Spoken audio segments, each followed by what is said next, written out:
আসসালামু আলাইকুম প্রিয় শিক্ষার্থীরা, তোমরা কেমন আছো? আশা করি খুবই ভালো আছো। তো তোমরা সবাই অবগত আছো যে দেশে বর্তমানে কার্ফিউ চলতেছে, যার কারণে আমাদের স্কুল বন্ধ। তো আমরা তোমাদের মাঝে হাজির হয়েছি আমাদের অনলাইন ক্লাস নিয়ে। তো আজকে আমরা সপ্তম শ্রেণীর গণিত এর তোমাদের যে শীটটা রয়েছে, শীটের 20 নম্বর অঙ্ক করব। শুরুতে আমরা অঙ্কটা পড়ার চেষ্টা করি যে অঙ্কটা আমাকে কী বলছে। তাহলে তোমরা যদি তোমাদের তো বই অবশ্যই থাকবে এবং শীট থাকবে। প্রশ্নটা আমি শুরুতে পড়ি। দেখো, প্রশ্নটাতে বলছে একটি বৃত্তাকার পার্কের ব্যাস হচ্ছে 25 মিটার এবং পার্কটিকে বেষ্টন করে 2 মিটার প্রশস্ত একটি পথ আছে। তাহলে পথটির ক্ষেত্রফল বের করতে বলছে। তোমরা নিশ্চয়ই পার্ক দেখছো। পার্ক বিভিন্ন ধরনের হতে পারে, আয়তাকার, সামন্তরিক, ত্রিভুজাকার বা গোলাকার। তোমরা গোল বিষয়টা সম্পর্কে পরিচিত আছে। গোল হচ্ছে এক ধরনের বৃত্ত। খেয়াল করবা, এই অঙ্ক করার শুরুতে আমাদের কিছু বিষয় জানা প্রয়োজন। তা হচ্ছে ব্যাস, ব্যাসার্ধ এবং আমাকে ক্ষেত্রফল। এই তিনটা বিষয় নিয়ে তোমাদের ধারণা দরকার। তো যেহেতু আমরা বৃত্ত নিয়ে আলোচনা করতেছি, তো খেয়াল করবা বৃত্তে একটা গোল, এই যে বাইরের যে অংশটা, গোলাকার যে অংশটা, এটাকে বলা হয় পরিধি। তো পরিধির এক বিন্দু থেকে অপর বিন্দুতে একটা রেখা যাবে। রেখাটা কিভাবে যাবে? যদি রেখাটা কেন্দ্র দিয়ে যায়, একটা সরল রেখা পরিধির এক প্রান্ত থেকে কেন্দ্র দিয়ে অপর প্রান্তে যায়, তাহলে ওই রেখাটাকে আমরা বলি ব্যাস। ঠিক আছে? ব্যাস বুঝতে পারতেছে তো, যে পরিধি এক প্রান্ত থেকে অপর প্রান্তে একটি সরলরেখা যদি চলে যায়, এখানে মনে রাখবা ব্যাসের শর্তই হচ্ছে কিন্তু কেন্দ্র দিয়ে তোমাকে সরলরেখাটা নিয়ে যেতে হবে। তো যদি আমরা ব্যাস বুঝতে পারি, তাহলে ব্যাসের অর্ধেকে, অর্থাৎ ব্যাসকে যদি আমরা 2 দ্বারা ভাগ করি, তাহলে আমরা ব্যাসার্ধ পেয়ে যাব। ঠিক আছে? এরপর দেখো, প্রশ্নে যদি তাকাই, প্রশ্ন আমাকে ক্ষেত্রফল নির্ণয় করতে বলছে। তাহলে তোমাকে বুঝতে হবে যে বৃত্তের ক্ষেত্রফল কি। তো আমি এখানে লিখে দিচ্ছি যে বৃত্তের ক্ষেত্রফল হচ্ছে পাই আর স্কয়ার। নিশ্চয়ই এখানে তোমরা দেখতে পাচ্ছ এখানে পাই। এখন তোমাদের পাই সম্পর্কে তোমাদের তেমন একটা ধারণা নেই। পায়ের একটা নির্দিষ্ট মান দেওয়া আছে। তোমাদের কাছে যদি ডিজিটাল ডিভাইস, ক্যালকুলেটর বা মোবাইল ফোন থাকে, তোমরা নিশ্চয়ই দেখবা যে মোবাইলে পায়ের মান অথবা ক্যালকুলেটরে পায়ের মান দেওয়া আছে। তো পায়ের মানটা আমি তোমাদের জ্ঞাতার্থে বলে দিচ্ছি যে পায়ের মানটা হচ্ছে 3.14 এবং 16। তাহলে পায়ের মান কত?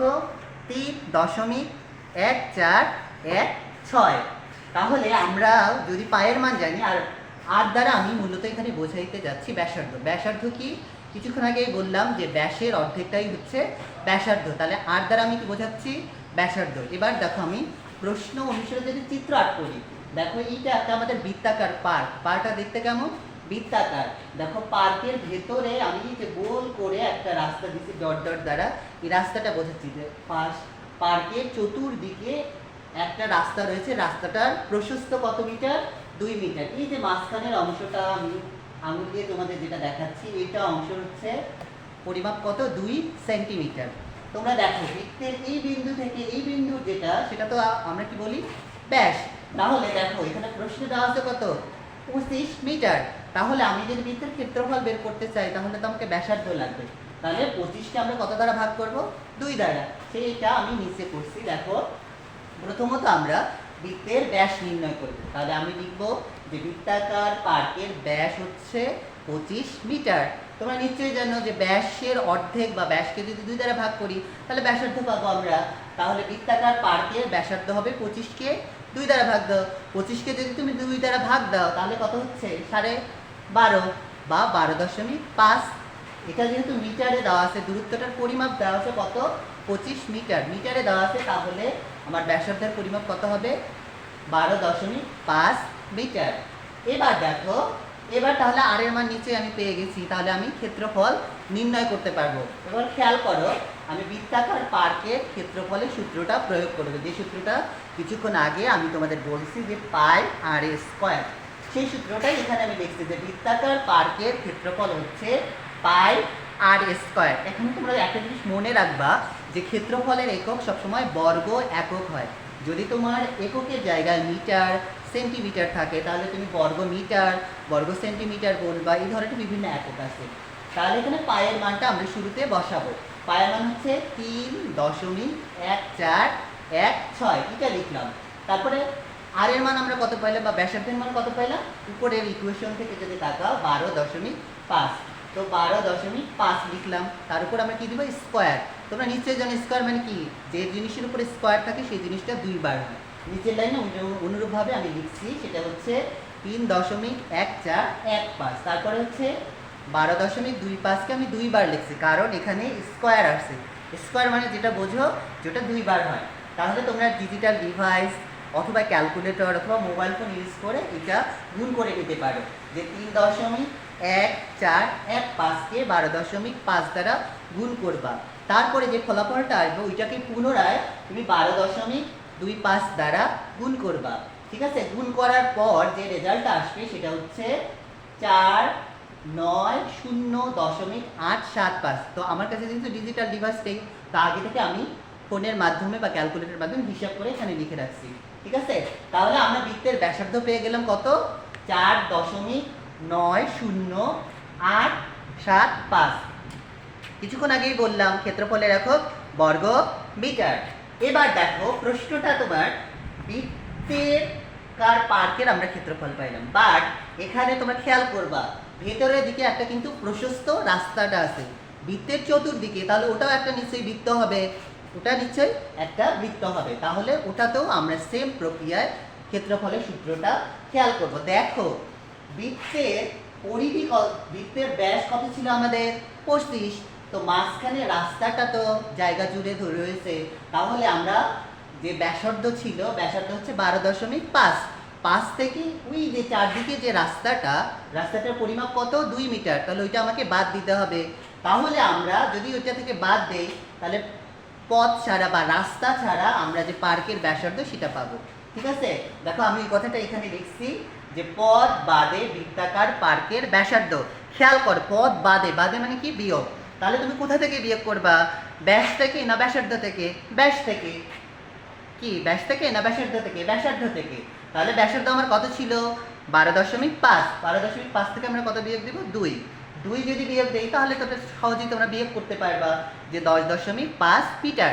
দেখো নতুন করে আমরা পথ ছাড়া যে বৃত্তটা গঠন হয়েছে, এই যে বাইরে যে বৃত্তটা লক্ষ্য করো, ভেতরে যে বৃত্তটা, এটা নিচে একটা বৃত্ত, তাহলে এখানে আমরা আর এর মান পেয়ে গেলাম। কিসের মান পেয়ে গেলাম, আর এর মান। আর এর মান কত 10.5। এবার খেয়াল করো আগের মতন করে আমরা ক্ষেত্রফলের সূত্রটা প্রয়োগ করব। এবার আমরা নাম দিচ্ছি কি, এটার নাম দিচ্ছি যে পথ ছাড়া বৃত্তাকার পার্কের ক্ষেত্রফল। তাহলে আমি কথাটা পুনরায় লিখতেছি যে পথ ছাড়া বৃত্তাকার পার্কের ক্ষেত্রফল পাই আর স্কোয়ার, যেহেতু ক্ষেত্রফলের বর্গমিটার তাহলে বর্গমিটার শুরুতে লিখবো। তো পায়ের মান তোমরা জানো যে পায়ের মান হচ্ছে 3.1416, তো ওইটা লিখলাম। তারপরে আমরা কত লিখবো, গুণ দিয়ে 10.5, তার উপর আমরা কি দিব, বর্গ বা স্কোয়ার দিব। তোমরা কিছুক্ষণ আগে জানো যে বর্গ মানে ওই সংখ্যাটা দুইবার হয়, তাহলে পরের লাইনে গিয়ে 3.1416 লিখার পর 10.5 কয়বার লিখবা, দুইবার লিখবা। আগের নিয়মের মতন যে আমি ক্যালকুলেটর বা ডিজিটাল ডিভাইসের সহায়তা নিব, ওটার মাধ্যমে আমরা কি করব, গুণ করব। দেখো গুণ করার পর কত রেজাল্ট আসছে এটা আমরা দেখি। দেখো আমাদের কত ফলাফল আসছে, 346, অর্থাৎ 346.3614। তাহলে তুমি কত ফলাফল পাইছো, 346.3614। ঠিক আছে, বুঝতে পারছো? এবার আমি প্রশ্নের দিকে তাকাবো। প্রশ্নে আমাকে কিন্তু ক্ষেত্রফল কার বের করতে বলছে, পথের মাঝখানে, যে বৃত্তের মাঝখানে যে একটা রাস্তা ছিল চতুর্দিকে, সেই রাস্তাটার তোমাকে ক্ষেত্রফল বের করতে বলছে। তাহলে এই ক্ষেত্রফলটা তুমি কিভাবে বের করবা, তোমার মাথায় কি কাজ করে? দেখো এই যে এখানে একটা বৃত্ত, ভেতরে একটা বৃত্ত, মাঝখানে নিশ্চয়ই রাস্তা আছে, তাহলে ভেতরের বৃত্তটার থেকে বাইরের বৃত্তটা কি করতে হবে, বিয়োগ করার চেষ্টা করতে হবে। দেখো ওখানে যদি আমরা বিয়োগ করতে পারি তাহলে আমরা পথের ক্ষেত্রফল বের করতে পারবো। দেখো এই কথাটা আমি এখানে লিখছি। তাহলে পথের ক্ষেত্রফল আমরা কি লিখবো, বৃত্তাকার পার্কের ক্ষেত্রফল, অর্থাৎ বাইরে যে বৃত্তের সেটার আমরা প্রথমে ক্ষেত্রফল বের করব, বিয়োগ দিয়ে পথ ছাড়া যে অর্থাৎ ভেতরের যে বৃত্তটা আছে সেটার ক্ষেত্রফল লিখবো। তো এই দুটা কাজ তো তুমি নিচে আগে করে আসছো বা আমিও লিখছি এখানে। তো আমি প্রথমে মান বসাবো, তাহলে আমরা বাইরের যে বৃত্তটা অর্থাৎ বৃত্তাকার পার্কের ক্ষেত্রফলটা লিখবো। বৃত্তাকার পার্কের ক্ষেত্রফল হচ্ছে কত, 490.875। 8 7 5। এখান থেকে আমরা কোনটা বিয়োগ করব? এই যে এখানে যে মানটি ছিল পদ বাদে বৃত্তাকার পার্কের ক্ষেত্রফল সেইটা, অর্থাৎ 346.3614। ঠিক আছে, এটা বিয়োগ করব। আবারও আমরা ডিজিটাল ডিভাইস, ক্যালকুলেটর অথবা মোবাইলের সহায়তা নিব। ঠিক আছে, তো আমরা যদি বিয়োগ করি তাহলে বিয়োগ করলে আমরা কত পাবো বলো তো? 144। দেখো আমি এখানে ফলাফলটা দিয়ে দিচ্ছি, 144.5136। এটা হচ্ছে আমার প্রদত্ত উত্তর। তো উত্তর লেখার পর তুমি যেটা করবা সেটা হচ্ছে ক্ষেত্রফলের জায়গায় বর্গমিটার দিবা। এখানে দেখো তোমার অজানা একটা বিষয় হচ্ছে বৃত্ত। বৃত্ত মানে সহজ বাংলায় যদি আমি তোমাদের বোঝানোর চেষ্টা করি, বৃত্ত মানে গোল। তো একটা গোল জিনিসের তো ক্ষেত্রফল থাকবে। তো বৃত্তের ক্ষেত্রফলের জন্য যেটা তোমাকে শিখতে হবে যে বৃত্তের ক্ষেত্রফলের সূত্র মুখস্থ করতে হবে যে পাই আর স্কোয়ার। তাহলে পায়ের মান কত? 3.1416। এবং আর স্কোয়ার, এখানে আর তাহলে কি? আর হচ্ছে ব্যাসার্ধ। ব্যাসার্ধ কি কিছুক্ষণ আগেই বলছি যে আমরা বৃত্তের পরিধির এক বিন্দু থেকে অপর বিন্দুতে কোনো রেখা যদি চলে যায়, রেখাটা কিভাবে চলে যাবে? বৃত্তের কেন্দ্র দিয়ে অর্থাৎ মাঝ বরাবর দিয়ে যদি চলে যায় সেটা ব্যাসার্ধ বোঝায়। তোমরা নিশ্চয়ই বুঝতে পারছো আশা করি। অতি শীঘ্রই কার্ফু খুলে দেবে, আমাদের পরিস্থিতি স্বাভাবিক হয়ে যাবে, আমরা পুনরায় ক্লাসরুমে যাব, তখন নিশ্চয়ই আরও ভালো করে আমরা শেখার চেষ্টা করব। সবাইকে ধন্যবাদ।